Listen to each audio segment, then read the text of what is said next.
I'm an animal person. I appreciate the beauty of them. I don't know. I was just an animal lover when I was a kid. Dogs and cats and snakes and lizards and whatever I could find. It started when my dad went deer hunting.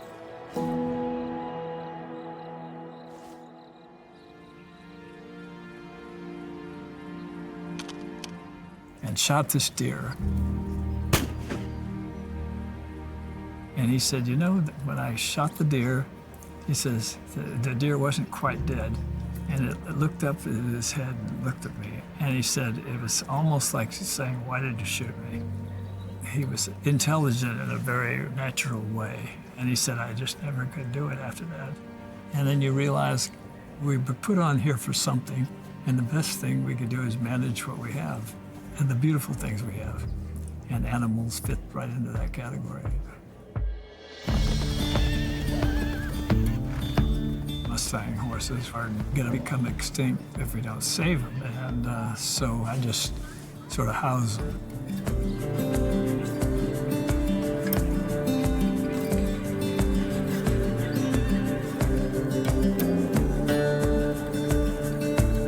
And they can have a place to live out their existence. I just like to see everything live. I like living things.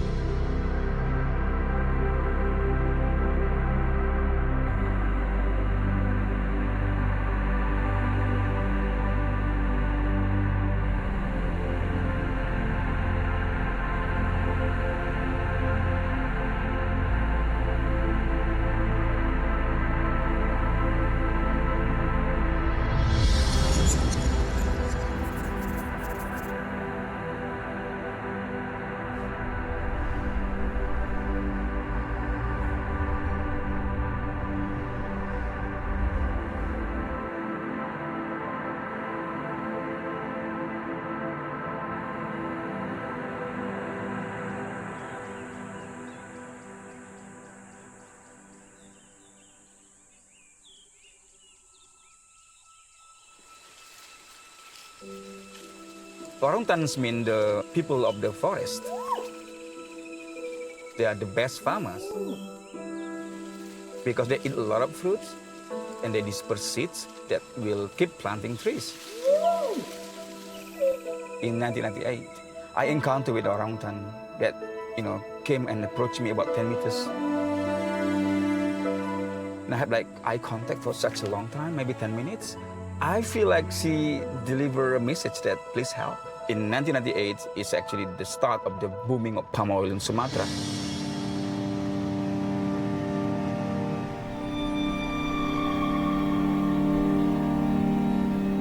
When palm oil is cultivated by destroying rainforests,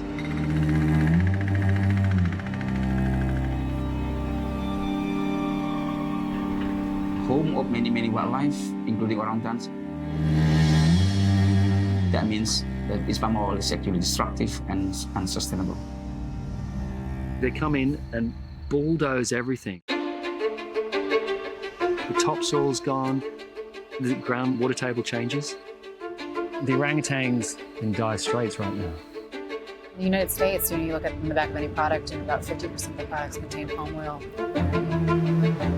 1 hectare of palm oil plantation can produce 3 tons of oil a month. This attracts many industry to use palm oil because it's cheap. And it's anywhere, from shampoos, to lotions, to cookies. But it's not cheap. In order to produce palm oil, you actually sacrifice a lot of wildlife, including orangutans. Do you think that female orangutan that approached you, do you think that she knew that you were going to be the one? I'm chosen by orangutans to help them.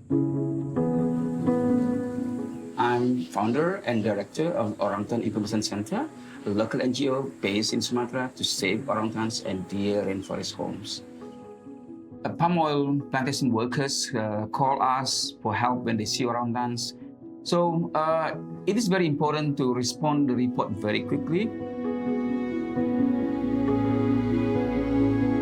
Saving orangutan actually saving the forest, and saving the forest means actually saving the people in our future.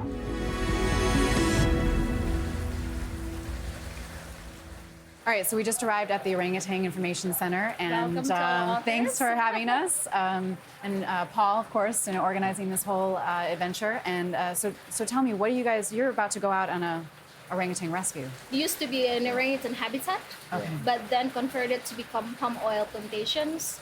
And that's why some of the orangutans still live there and being isolated from their own habitat. And that's why we need to rescue them. So it was just here in 2012 I was invited to come and document the palm oil expansion and the forest destruction.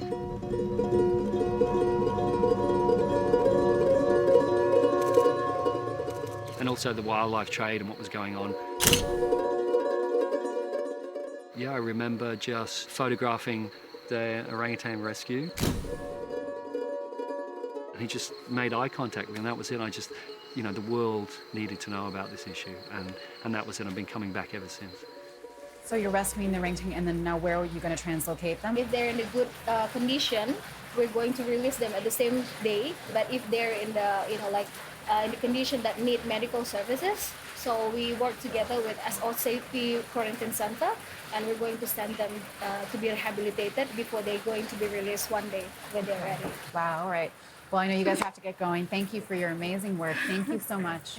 Thank you. Good luck, yeah? Thank you. We'll hopefully Good luck. see you in the next day or so, yeah? We'll be catching up with you soon. Okay. Thank you. Community and plantation workers shoot the orangutans initially, and if that doesn't work, then sadly, then they're calling OIC or SOCP to extract these orangutans. So you can imagine there's a lot of wild orangutans out there with bullet wounds.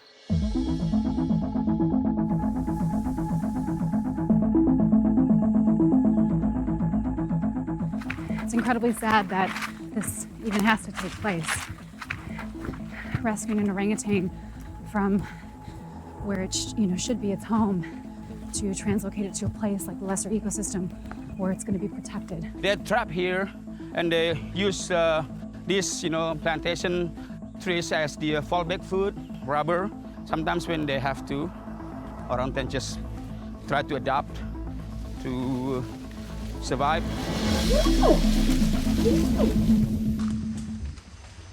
How long does it usually take for the dart to take effect? Depends, because sometimes the adrenaline can make it really fast, or usually less than 15 minutes.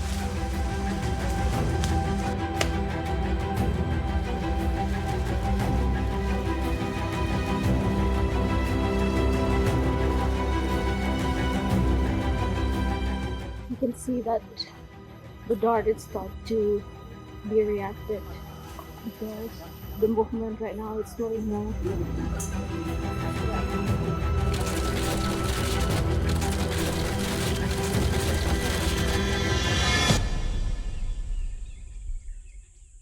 She's pregnant. She's pregnant? Is this going to affect the baby? No. And we found an area for bullet on the body. That means she's actually shot by people. She was shot by people? Yeah. Oh no. Can you take the bullet out? Are you When removing it's it? already planted inside, that happened a lot. When orangutan in the plantation landscape, Yeah. people sometimes just try to scare away. Yeah. No. But also sometimes people, become opportunistic poacher. Yeah. They see orangutan. Probably see. she was with the baby. Yeah. Previously, maybe she was with the baby that had been taken by poacher. Who knows? I hope not. For me, it's just another image, a tool to influence consumers, influence people, and how we interact with the planet. And times like this, that strong imagery can really influence people's choices. And I think that's what's important here right now, to show them what's going on, the reason, talk about why it's going on, and hopefully things can change in the future. They will go extinct, so there's not enough. So we really need to build these corridors, secure land and build corridors between them so the orangutans can move. When they first arrive, every orangutan is given a full medical checkup.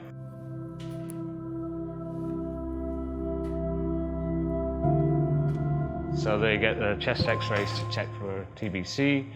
They get blood samples taken and tested for things like hepatitis, herpes virus, and that kind of stuff. They get a full check over. When an orangutan has been through its quarantine and done all its medical checks and pronounced fit and healthy, then it'll be brought here. So usually we don't just open the door and throw them in. We put them in the shut-off cage so they can see each other for a couple of days.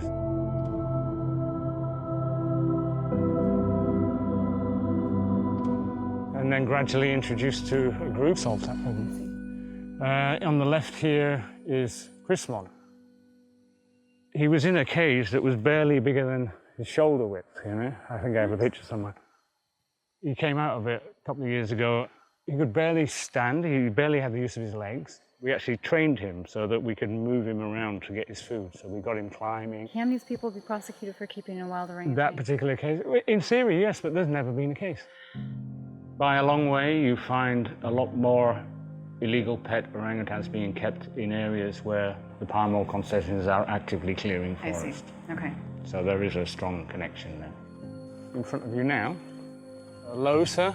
He was shot 62 times with an air rifle. He's totally blind. Still got 2 pellets in one eye, one in the other. Picture of, yeah. We took the pellets out that we could palpate through the skin, but he's still got 48 pellets inside him. But he's doing very well. He's fit and strong, but totally blind. There'll never be a wild orangutan again. At a place called Orangutan Haven, we're building these nice islands surrounded by water where there'll be trees and ropes and long grass and bamboo. And he's one of the candidates to go over there.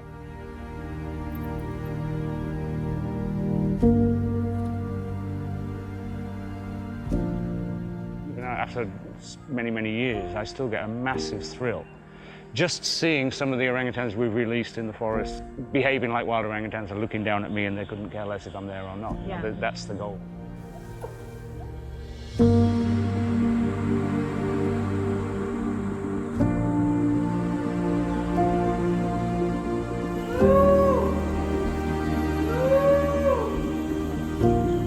When did the tourism really start happening here? Well, it started happening after the turn of the century.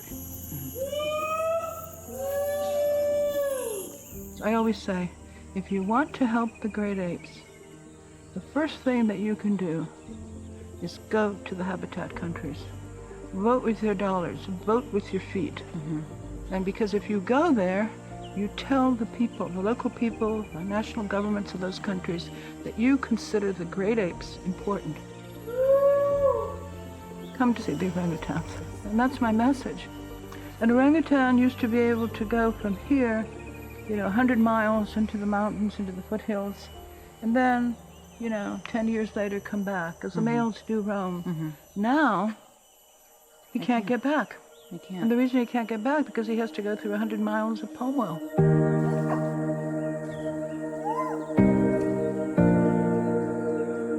Kind of explain to me the OFI nursery and what you guys do here. So pretty much the OFI nursery is where we receive the orangutan orphans. We usually get them from the forestry police or locals as well.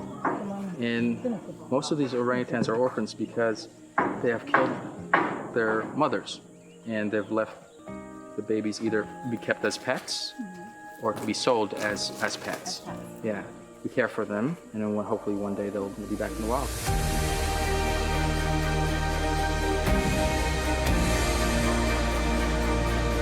I think it's really important for these NGOs to really work with the community and the plantation owners to really bring them up to speed on the conservation and the value of these species.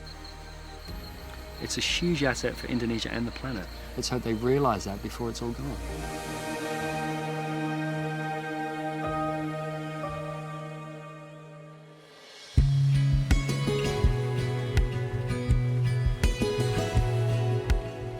The sad truth is, much of the world does not share my belief that all sentient beings have just as much a right to be a part of this planet. And when you look at those animals and you interact with them, you see how magnificent and special they are. As a child, I grew up on the wild coast of South Africa, where some of the most abundant sea life you could imagine came by my shores every year. My connection with sharks started when I was 6. I went to the shark sport where they collect all the dead sharks out of the nets. And I remember walking through this freezer room piled with these magnificent blue sharks and mako sharks. Something inside my heart said, this is very wrong. I don't believe there's any animal on the planet that has ever been wiped out in such significant numbers as sharks have.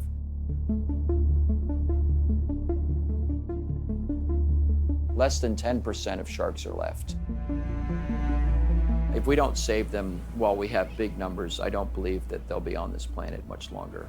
The smell of those dead animals and the loss of that life set me on a path that I would return to later in life, and that became a primary mission for me.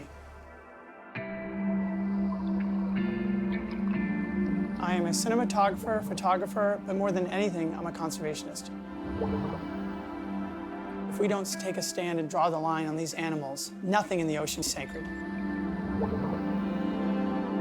The shark's this beautiful creature responsible for maintaining the balance and health of our oceans. Although sharks are probably safer than every other animal on the planet, that doesn't get into the news at all. We need to swim in that ocean and feel that water and see these animals grace our presence and realize that these are beautiful, magnificent, and sentient beings that were put on this earth long before us, and that they play just as important role in the system, but they have a right to be here just like us.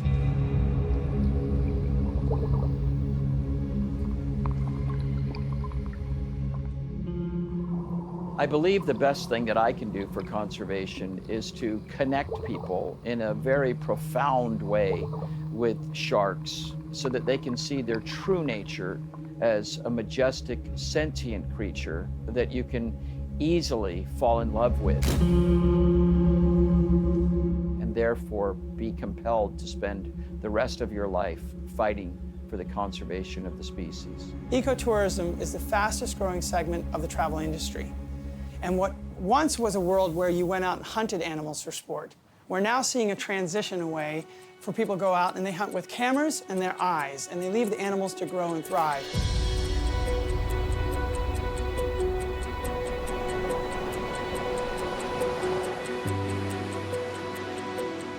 In South Africa. Unfortunately, there's a big lack of regulations on illegal fisheries here, quantification of just how many prey species of white sharks are being removed, and we do believe that's happening in an alarming rate.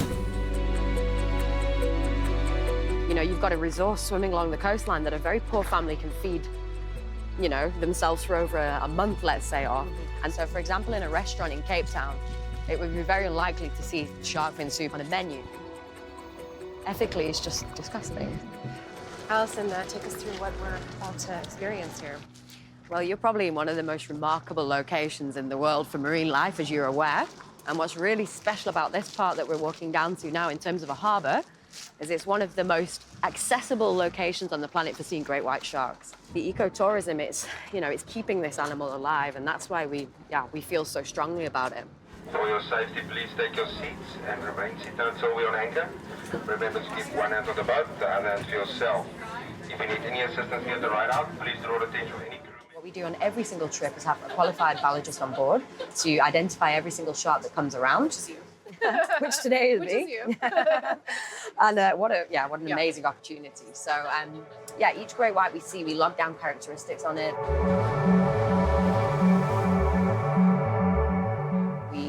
Take photographs of the dorsal fin in order to be able to see if we can identify the animal. We have an extensive catalogue back on land with thousands and thousands of fin photos, so we can actually get a good gauge of who's visiting at what time of the year.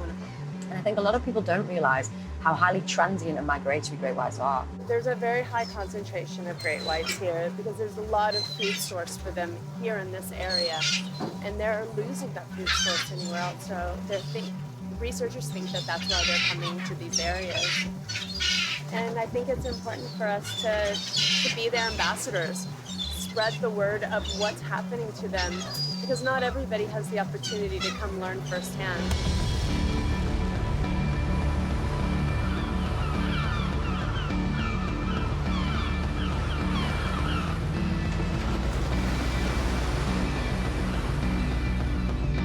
White sharks having the protective legislation around them, they're a CITES Appendix 2 species, they're listed on CMS.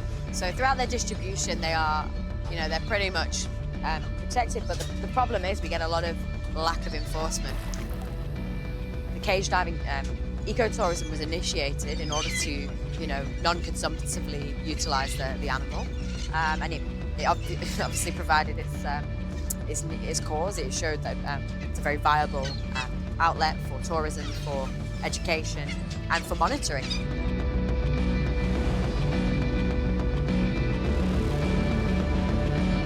Ecotourism is critically important because that is where people see, wow, this animal is actually a beautiful animal. See how it moves. It's not trying to jump on the boat. It's not trying to do this. It's never going to try and eat me.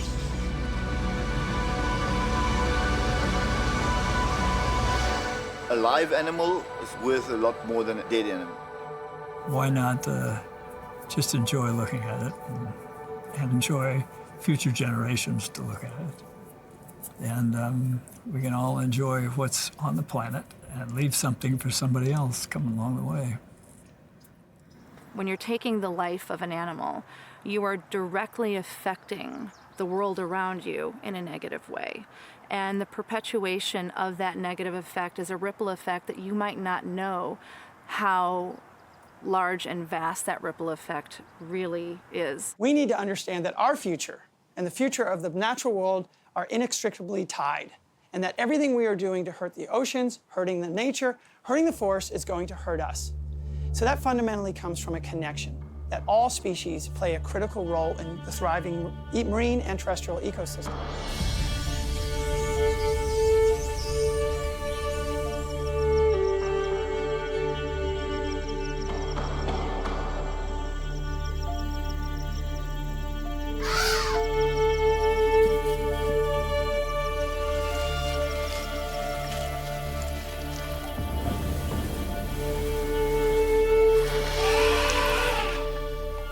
Elephants are juveniles, and so that means that, you know, they've been through the trauma of seeing their whole families, the mothers poached.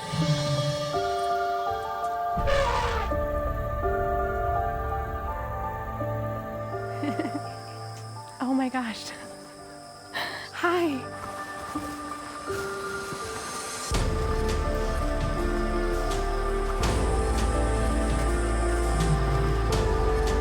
Every single one of these animals is here as a result of either human-wildlife conflict or poaching, greed, money, or trophy hunting, whatever it may be that's left these poor orphans on their own.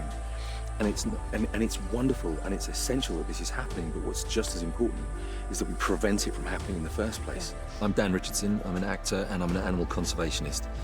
And for as long as I can remember throughout my entire life,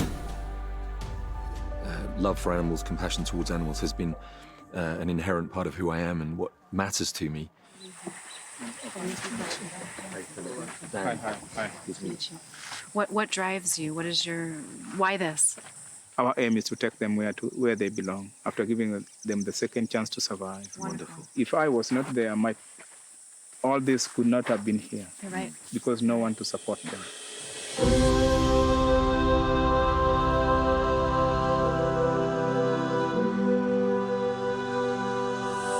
But we're also happy that you guys also helping the part of it to support them, like me I do on the ground. People right here in Kenya who dedicate their lives to this for very little reward. They're there to protect an animal that will never know they're there being protected. They will never know that that person was fighting the fight for them. If it was a war veteran coming home, they'd be awarded a medal for their bravery. These are frontline heroes doing this. To start with, in number, I've got 11 baby elephants. I will start with Morera in front of us here, the poaching victim. The injury was caused by human error. They dug a hole and put some spike inside the hole. Morera stepped on this. That's why you see Morera is struggling to walk. If that happened with an elephant, would the poachers then also sell the ivory or just use the meat? No. Those poachers who are just aiming for the bushmeat trade, they'll just look for the bushmeat, go for the market. But if they were aiming the elephant for the ivory, they'll just take off the ivory and leave the carcass around there. This is called Kwanza. Kwanza is a poaching victim from Amboseli. She saw the mother being killed plus one of the sisters. All this still with Kwanza's memory, and she's not very friendly even to human up to now. They can sense, it's energy. So they can sense bad intention and good intention. if there's something bad around them, they'll be sensing and keeping away from that bad scent. And also they use smell to smell whatever is going around. For you to work with the elephant, mostly elephants, you have to show them love. You don't force yourself. You know, with love, it's something not forceful. So you have to, and give them peace. So it's just peace and love. You'll be understanding each other. Well, I want to shake your hand. God bless you For for the all of unit. your work. It's so important. We're with you, and we want to save these animals as much as you Thank do. you. I think, elephants are an iconic species. They represent Africa in so many ways. The orphans especially are such great ambassadors for the cause. I'm a pilot with the David Sheldrick Wildlife Trust. Even though we're raising money to protect elephants particularly, that money goes towards protecting their habitat and then all of the animals that live in that habitat. So it's not just elephants that we're protecting ultimately.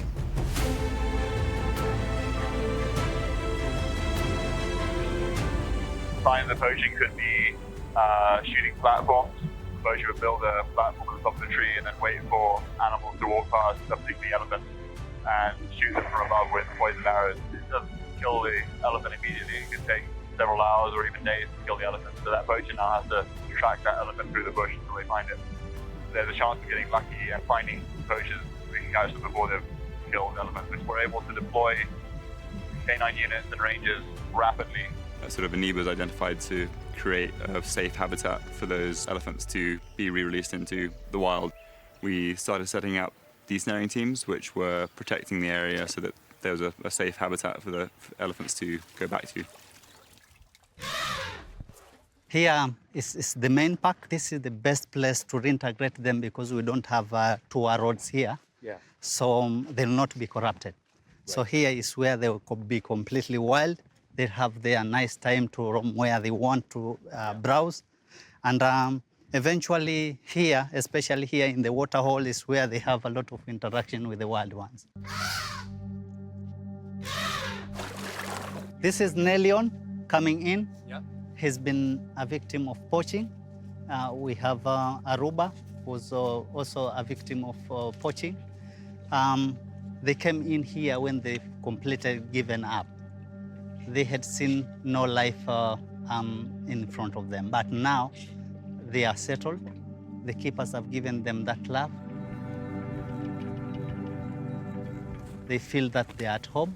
Giving us that trust is a big thing for us. Of course. Because otherwise, big and heavy animals like this could smash you down in a minute.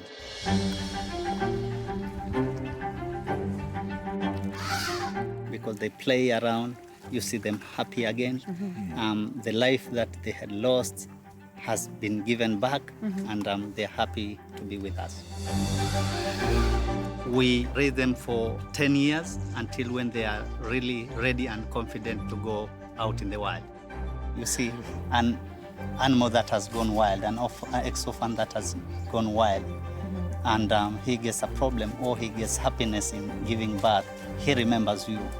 That's the greatest thing. So anything that's found by a tourist or scout or KWS ranger is reported to KWS, and we work very closely with KWS, our veterinary team that we support.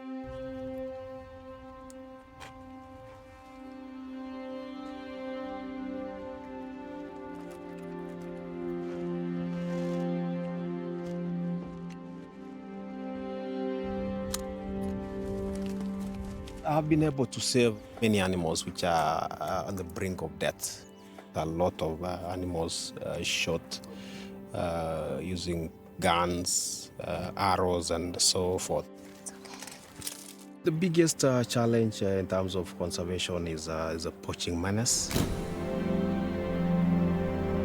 The information should go to the buyers and the consumers of these products that they are doing more harm to the animals than they think. If you protect the ecosystem, you are protecting your own health. If you destroy the ecosystem, you're also destroying your own health. There's a real importance to protect what we do have left, and I think raising awareness of that is paramount.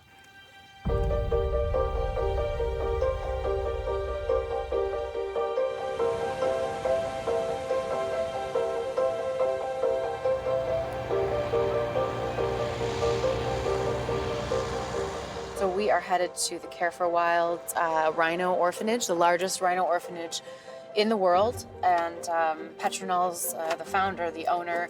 She's got an incredible team that helps her rescue, rehab, and take in these baby rhinos that we're about to see. These baby rhinos are sadly very valuable. Somebody cut the fence and they got in to the Solio Reserve. They were going to kill some of the rhinos for their horns. And the anti-poaching units found the guy, and thank God they shot the poacher before he can shoot one of these rhinos, which, as we know, there's not many left. Poaching, rhino horn, is the third biggest revenue generator of any criminal enterprise in the world. Goes all the way to the demand, this ridiculous myth in the Far East that a material the same as hair and fingernails can have magical healing properties. So wildlife crime isn't a group of specialists, it's the same people who are trafficking narcotics. They're using the same routes, they're using the same middlemen, the same corrupt customs officials. It's now moved recently, in the case of rhino horn, from health to wealth. So where the medicinal properties of rhino horn were shown to be nonsense, it's moved from that to a status symbol. And that's a really, really difficult idea to eradicate. Rhinos, they're going to be on the brink of extinction if we don't have more facilities like this, more Petronels to literally dedicate their lives to saving these animals. There's Petronel, I think. I think so. I think that's her. Oh my God. Hi, how are you? I thought you guys got completely lost. It's just in life that's a good principle. You are obviously their voice, but you are reversing all of the damage that has been done to these animals as a result of greed and money and evil. Black rhino plus minus 4,000 in the world. That's it. That's it. There's only 4,000 black rhino. That's it. The day they phone and say, we're going to intervene and we need to make sure that we save rhinos. And I say, God, please help me to serve where this animal is coming from with everything I've got. So this is baby Summer. I've heard a lot about her. I've seen a lot of videos. And so tell me, how did you find her? Baby Summer came to us from an area in Kruger National Park. They were out patrolling, and then they found her next to her mom, and her mom was already dead, and horns hacked off her face. And she was lying next to her mom, and then they call in the rest of the rangers and the helicopter and the pilots and the veterinarian, and then they darted her, put her in a helicopter, and bring her to us. Every time a baby comes, there's an anxiety. They will put that baby in the helicopter. Poachers is shooting at the pilot. I truly believe and I trust that at that stage, if I'm the one that needs to protect this animal, the rest must fall in place.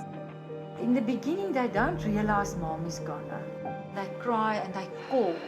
So you have to understand the language and the comfort that you need to do. So at first, it's a trust. Look at that. Look at that, Katie. Look at the babies. Hello.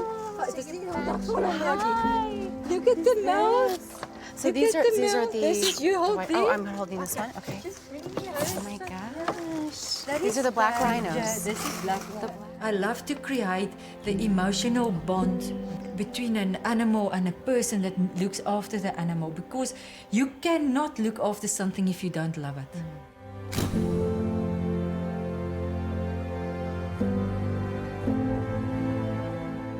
I live very near these animals. We love them. Yeah. And the healing powers is in the animal.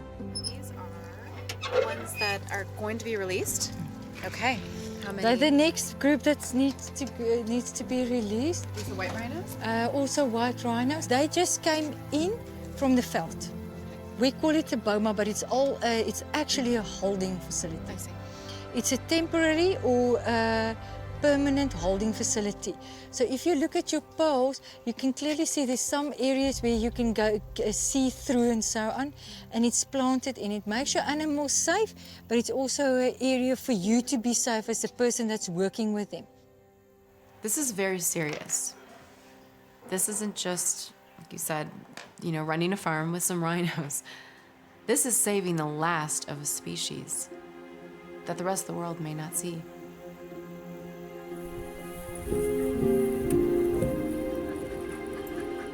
The purpose of this exercise is to help the dog for anti-poaching.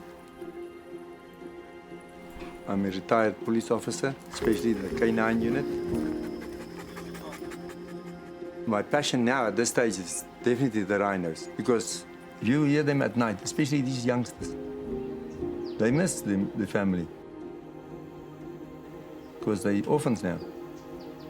And there's a female that adopted them, take care of them, and the one was very weak, and all of a sudden, take him under her wing, start eating and start to function normal. You see this every day for 7 months, then you start realizing you can make a difference. And protect our rhinos. If you leave this rhinos, just an example, in 2 days there's no rhinos here. Because the word's gonna spread.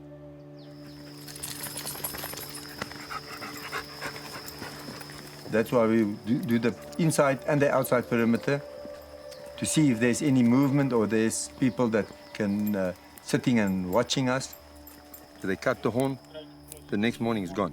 The rhino horn is for the eastern block. All of them go there. When you first see a rhino that's been poached, then you decide that guy don't need to walk free. We're gonna hunt you down. The jungle land teaches observation and awareness.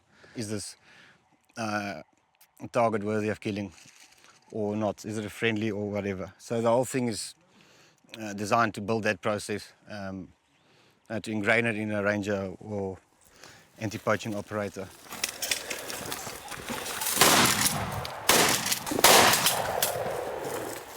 My own satisfaction is just to look after them and protect them and help the owner sleep safe and feel that they're safe, that we can make a difference. Policing is as much a fundamental part of a holistic conservation approach as education in an African school.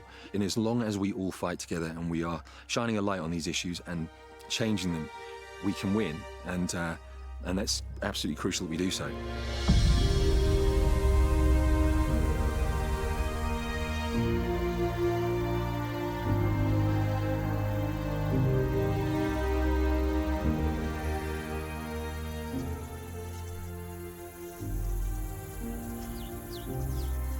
Incredibly tragic. I can't explain the feeling. How meaningful is this place to you and your colleagues, the team that work here?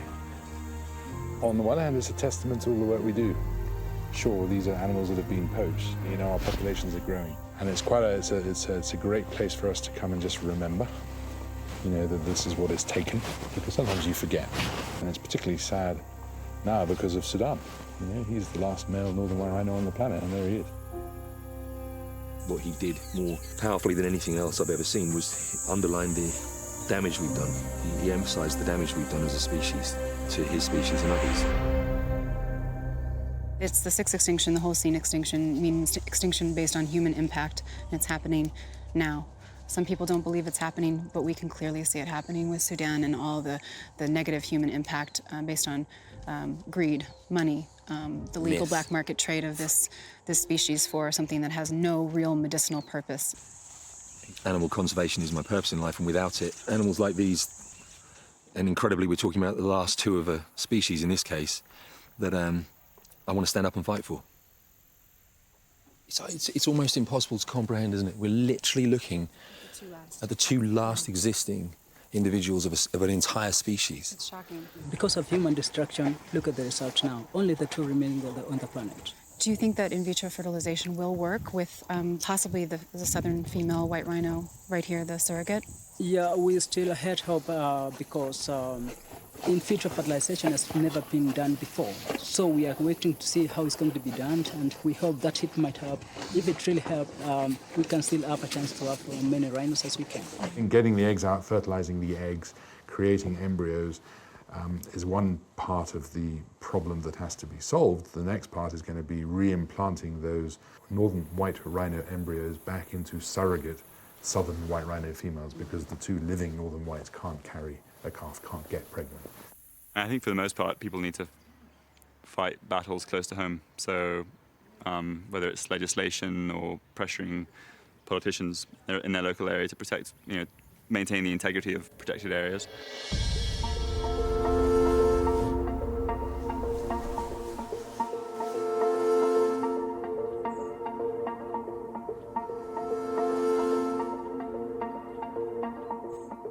I actually consider this capital, this state capital of California, the epicenter of progress in this country. And frankly, I think it's a fulcrum where we can put a lever and actually start to change global economics around this brutal trade that is on the verge of extincting some of our most iconic species on the planet. Trophy hunting for these iconic endangered African species is not only brutal, but it is anachronistic, some false show of masculinity that people want to go out there and act tough by slaughtering lions, rhinos, giraffes. This has to end. This bill, SB 1487, could actually preserve the last remaining iconic endangered species on this planet. The fight for our own humanity is wrapped up in the future of these species. Even though you say, well, what does this have to do with people? You're not helping people here. I say that this is the most powerful thing we can do to restore the dignity and humanity of the human race, and not just make ourselves exploiters and consumers, but stewards. We're putting our flag down here in California today saying we know where we stand.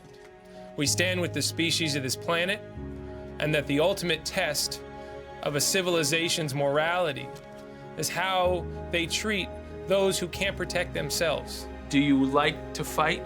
And do you like to fight with ethics and the law on your side? And that's why I'm here. I'm a nice guy, but I don't like to be pushed around. I don't like bullies.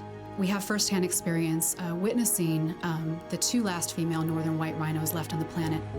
Lions, cheetahs, elephants, all of these species are facing extinction, and we support this bill 100%, and we ask for your support to save these animals before they go extinct in our lifetime. Thank you so much. They've been on this planet for millions of years, and in the last 120 years, we've been wiping them out. A dead elephant is one hunting fee to usually a dictator. It never gets to the people. Trophy hunting is the worst. It's strictly to see who's got the biggest elephant head or whatever they're looking for. I feel humans should know better. If you ever get down to a point where you've lost all of your wild populations, you only have animals left which have been kept in zoo conditions for long periods, then your chances of recovering that species are going to be extremely small. We have the power to reverse it, and it needs to be led by governments. And I think we're beginning to see that happen. If we can change rules, regulations, government, laws, the way that the fishing quotas, to this, to that, then we should do it.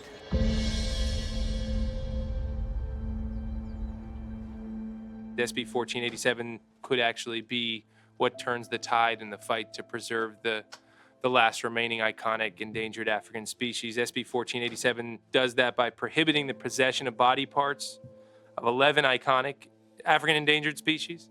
Conservation strategy need not adopt a policy of poaching and of killing to actually achieve its ends. How do we want to be remembered on this planet as people? Those who left nothing else behind and just were extracting this planet and vanquishing species and torturing animals. The motion is to pass to the Committee on Judiciary. Eduardo Garcia. Aye. Garcia, aye. Gallagher. No. Carrillo.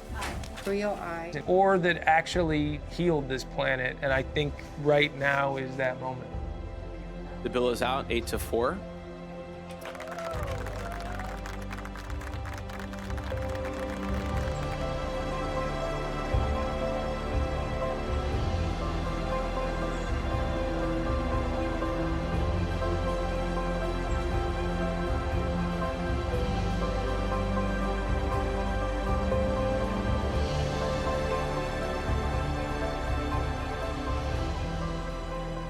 think, you know, in the entertainment business, I'm always getting makeup on my face. And I want to make sure that the animals didn't suffer unnecessarily. That to me is the most cruel. Science has evolved past bunnies in a box. So now that we have these human relevant models that are actually closer to keeping humans safe, more efficient and cheaper, we can use them. I just want to say how proud I am to be a principal co-author of SB 1249 to protect animals from cosmetic testing. And look, we know that for more than 50 years, unfortunately, animals have been used in painful tests to assess the safety of chemicals used in cosmetic products. Not only is this practice inhumane, but unnecessary where lab alternatives exist. Please join me in supporting SB 1249, such an important legislation for those that do not have a voice to speak up for themselves. Thank you so much for being here. Today is critically important to save the lives of hundreds of thousands of animals every year that get tortured for vanity and fashion. And I always strive to ask everybody to go cruelty-free and always look for the leaping bunny. And if it does not say cruelty-free, they usually test on animals. As an actress, every makeup chair that I sit in, I try to make sure that the cosmetics being used on me were not tested on animals. But the burden is on us. It is on the consumer. And it shouldn't be that way. And it isn't that way in the EU and many other countries. After getting resounding bipartisan support in the Senate with Democrats and Republicans coming together to vote in favor of it, SB 1249 now faces an important vote on the Assembly floor.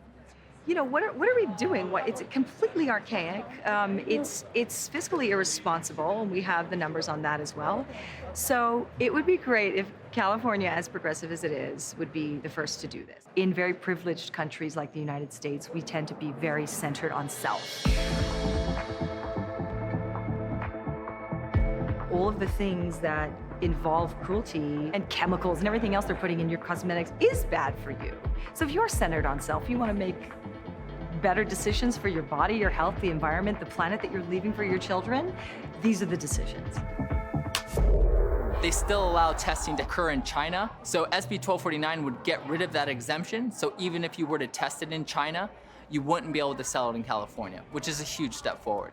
Once they introduce the bill, then I have to, and my team, we have to knock on every office, every legislator's office, talk to them about the bill, tell them why it's important, and get them to vote for it. One of the reasons why we asked John to come today is because he is an entrepreneur, and since his stardom as a basketball player, he's embraced a vegan lifestyle, compassion, entrepreneur. So he's really a star to us in this realm, and we're so honored to have him with us today.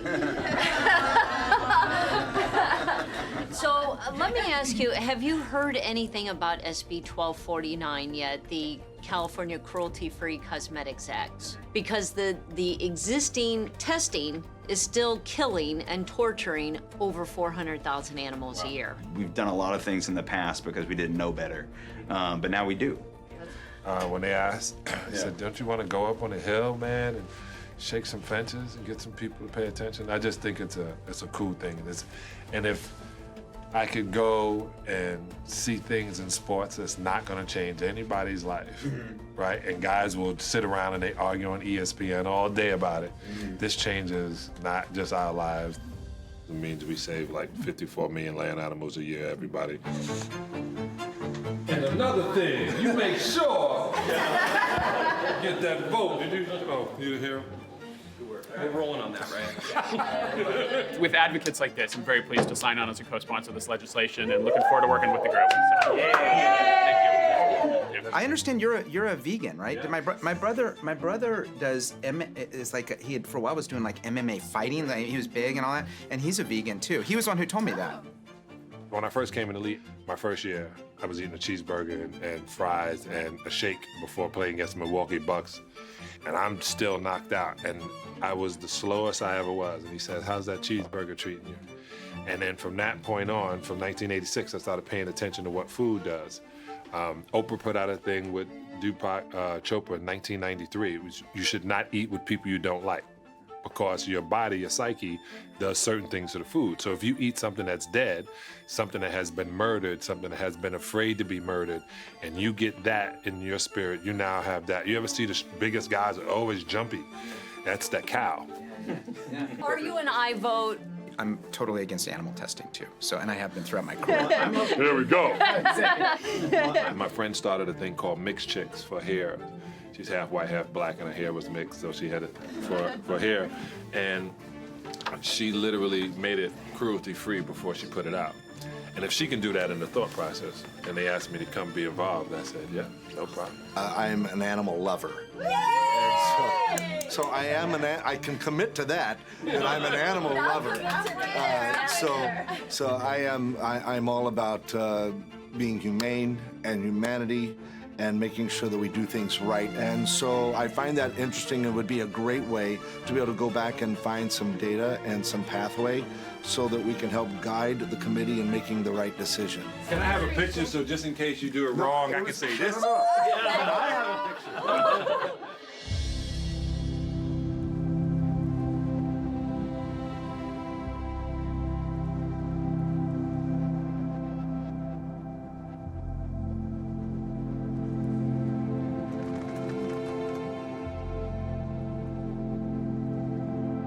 I'd like to start by telling you what your yes vote means today. Over 500,000 animals will no longer be tortured for tests that have been scientifically proven to be unnecessary to show safety. You will save these animals from being tortured while they are alive and then thrown into the trash, left to suffocate while writhing in pain because corporations decided that the cost and time to euthanize them would negatively affect their bottom line. It's quite clear to me that this will not only save the lives of tens of thousands of animals, but it will also save torture of so many more. I think it's time that we added ourselves to the list of nations that have gone cruelty-free. So I'm pleased to be supporting this legislation today and would just respectfully ask to be added as a co-author. Thank you very much. Stone? Aye. Stone, aye. Cunningham? Aye. Cunningham, aye. Chow? Chu? Holden? Kalra? Kalra, aye. Reyes? Reyes, aye. Gabriel? Thank you. That bill is out. Thank you.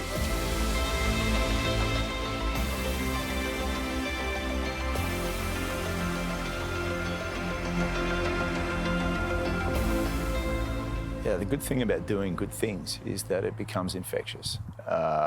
And I think our future as a civilization and as a species is directly intertwined with our willingness to preserve biodiversity. I started the International Anti-Poaching Foundation in 2009 after travelling around southern Africa, seeing what was happening with indicator species like elephant and rhino and what we're doing to them. And the thing that makes me feel the best is being able to help rangers to protect animals, being able to speak out on behalf of animals, being able to be a voice for the voiceless.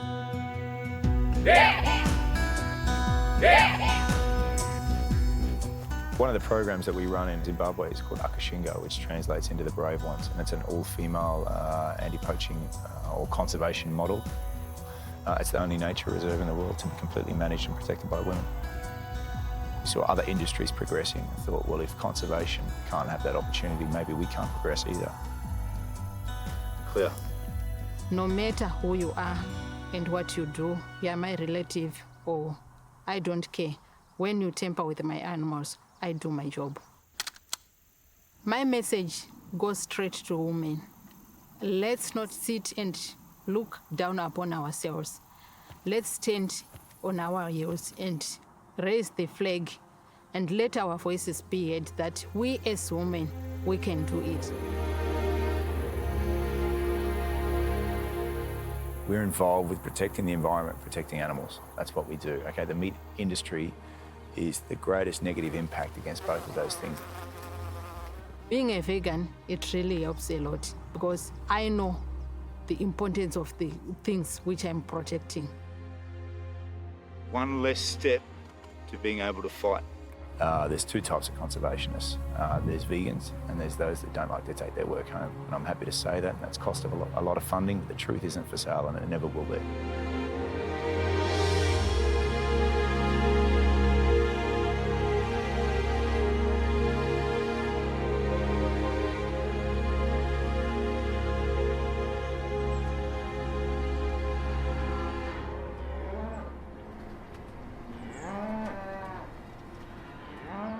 living that plant-based lifestyle, the first thing that I cut out was dairy. The leading cause of environmental pollution, and I also knew that these cows were enslaved. Listen, a cow has to give birth to give milk. So there are some dairies that are pumping out hundreds of calves per day. A lot of those calves are male.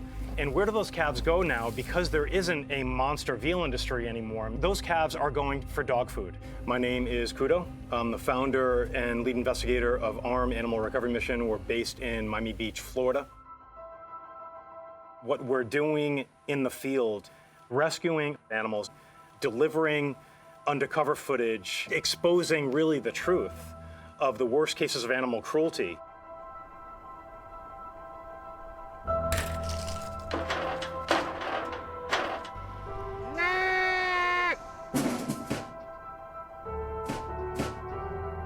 It is a extremely sad, heartbreaking job to look at animals while you're in the field undercover and see them boiled alive, butchered alive, disassembled alive, beaten to death. And remember, as an undercover investigator, you're the bad guy. So you have to laugh and be one of the crowd as this is taking place. This is a small percentage of our gear. The drone, extremely important to the investigator. Undercover camera.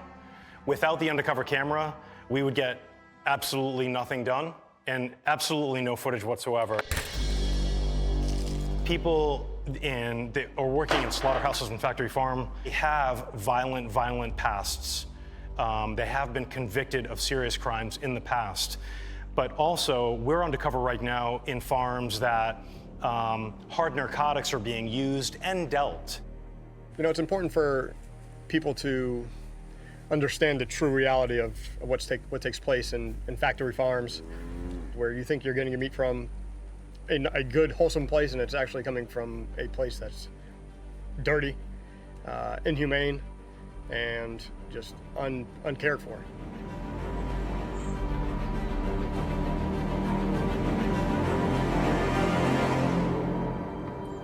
We just arrived at this hunting preserve in Florida, and so tell me about this place. There's several locations here in Central Florida that provide people the opportunity to come out here and pay to hunt several different types of species of animals, and endangered species that are raised here on these properties, and then people pay large amounts of money, up to $20,000, $30,000 to come out here and hunt. People don't really even know that this is even available. And to be honest, I didn't even know that this was available until recently. You can feel there's like there's a fear.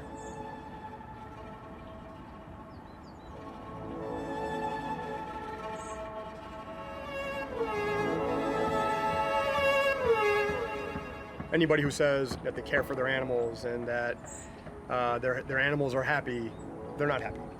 Animals that are free are happy. The animals that are contained and enslaved are not happy.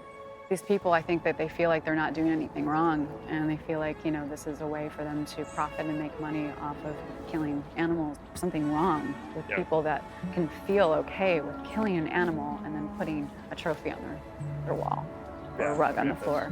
It just doesn't really make sense. So the only saving of the animal that takes place is by us. The outside world is the one who needs to come in and save those animals. And you say, I can't go in there and do those investigations, which I've met plenty of people who have said that they can't go in there. I can't believe you do that, or I can't, I could never do what you do.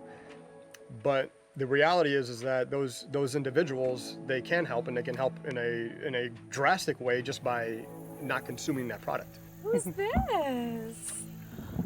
Yeah, this is the one. Mm-hmm. The one and only. So this is Secretariat's great grandson, basically. Oh my gosh! Yeah. Wow. So here's a really so interesting beautiful. story, though.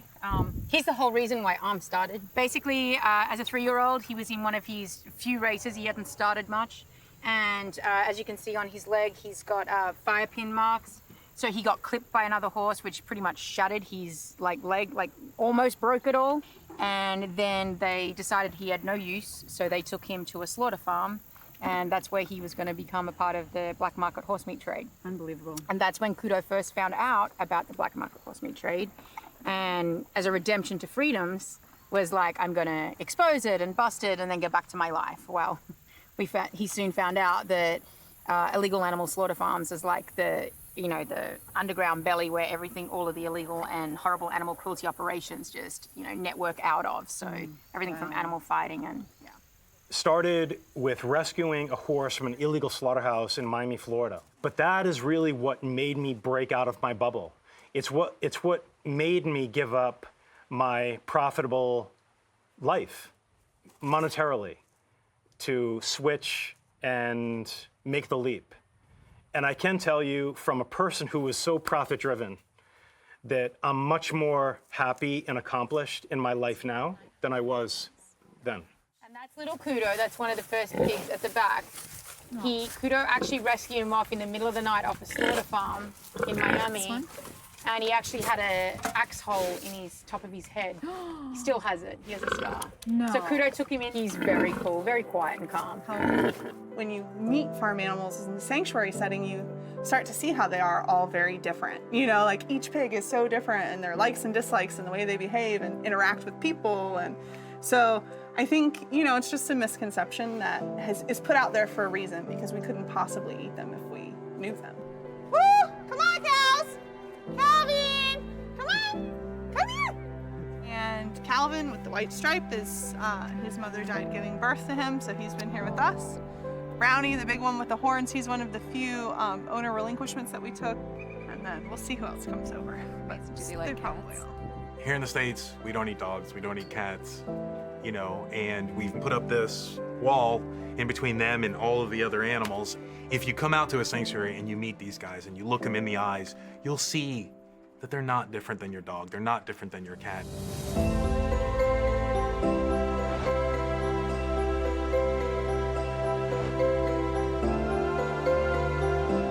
Just like you wouldn't eat a dog, you're not gonna eat a pig once you make that connection.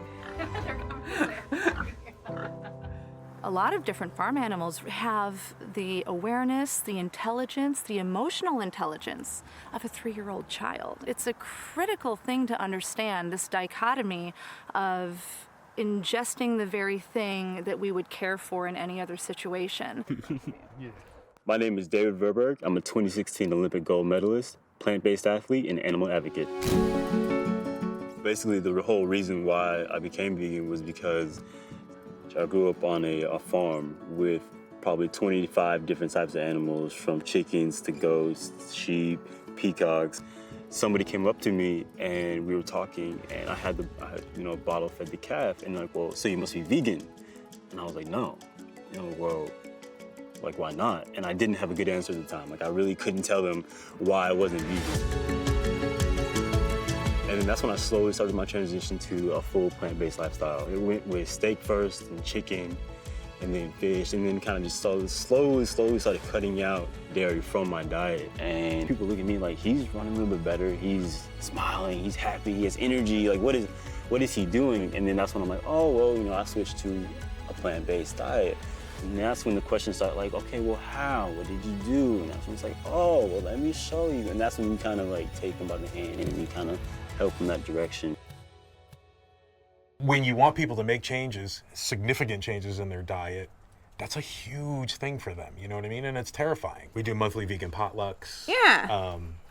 Got all kinds of things going on, so. When you have great alternatives like the Beyond Burger, I think it helps lessen that fear.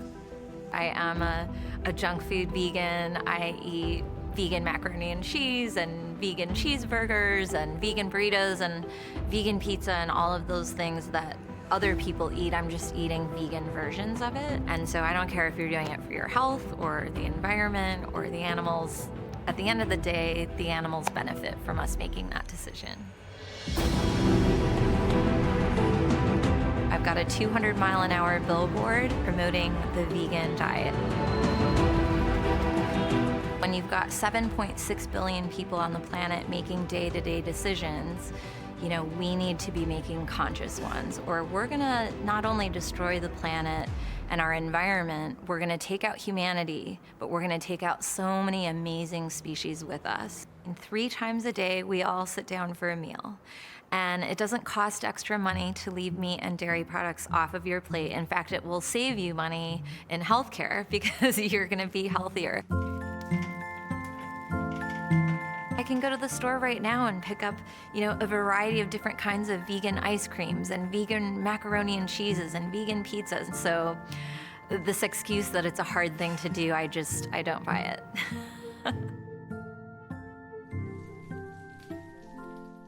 My motto is never underestimate a vegan hippie chick with a race car.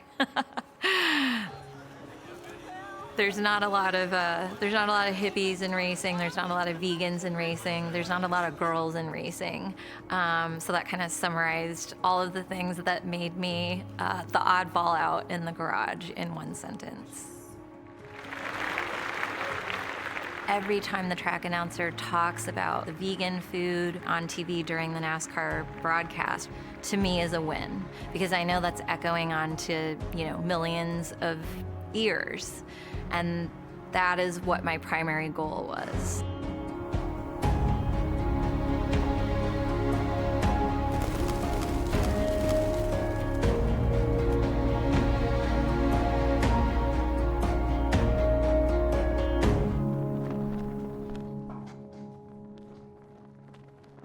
Thank you very much for joining us. Again, I'm Nancy Skinner, Senator from the East Bay, and I am carrying the bill SB 1138. It requires hospitals, prisons to provide a plant-based meal option. I think that we should expand this to every other state, not just California, and I think this is just the beginning of much to come with leading in this plant-based movement. So thank you so much for being here.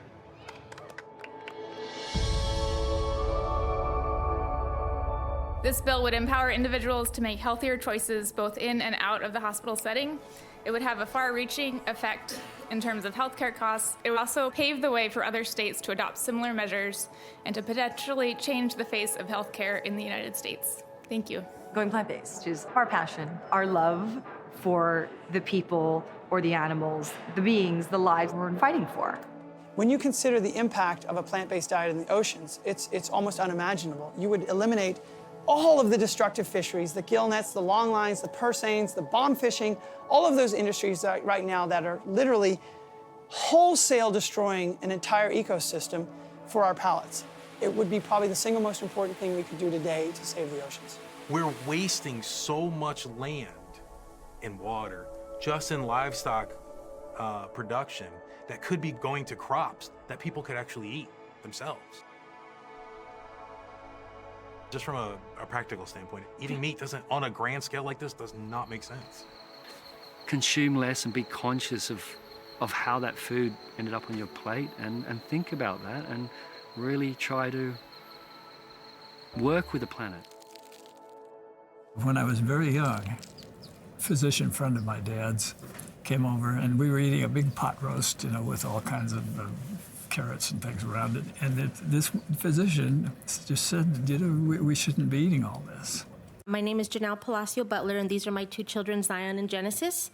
In July 2016, I was admitted to Long Beach Memorial Hospital to give birth to my 4th child. Before labor, I informed the hospital that I was vegan for ethical reasons. My first meal after giving birth is a white bread with iceberg lettuce, a slice of tomato with cheese on it. Not only did the sandwich have cheese, but I can tell it had meat and they had just taken the meat off. I told them I'm sorry and I was very polite, give it back to them. They sent me chicken broth next. Told them chicken broth is not vegan. They said, well, there's no chicken in the soup. And at the end of this ordeal, I was told by the hospital administrator, and I quote, "We don't give vegan meals. People who want vegan just cave in and they eat what we give them." We're not a fringe thing. We're not crazy. This is just a compassionate lifestyle is all it is. And I think when you put it towards people that way, you can't really argue with doing less harm. Item number 9, SB 1138, do pass as amended appropriations. Call the members, please. Hernandez? Aye. Hernandez, aye. Leyva? Mitchell? Monning? Aye. Nielsen? Pan? Currently has 6, enough to get out. We're going to place that bill on call. We do have some absent members. You know, I suppose the most enlightening thing or empowering thing for me is the realisation the important things in life are not things, they're actions. And deciding that my life is not going to be about me anymore and what I can make and take, but what about what I can do. Being able to speak out on behalf of animals, being able to be a voice for the voiceless. And knowing that we maybe can't change the entire world as an individual, but we can change the world for many individuals. Mother Nature, that feminine energy, needs to rise again. Because it is only that energy, I believe, that will give us space to let other beings share this world with us. And that's where we need to turn the tide and support an ecosystem that not only thrives for nature, but itself helps protect our livelihoods and our future. The more people that just spend time in nature, I think it's a win for themselves, spiritually, personally, and on a global level. People really need to slow down and think about what we're doing and how we're coexisting with this amazing planet. We have to place more value on life, and I think that goes with all animals. I think there's more people that are getting interested in the well-being of animals. And I think it's just general intelligence. Mankind is tough on the planet. Changing a way of looking at animals as saving the planet.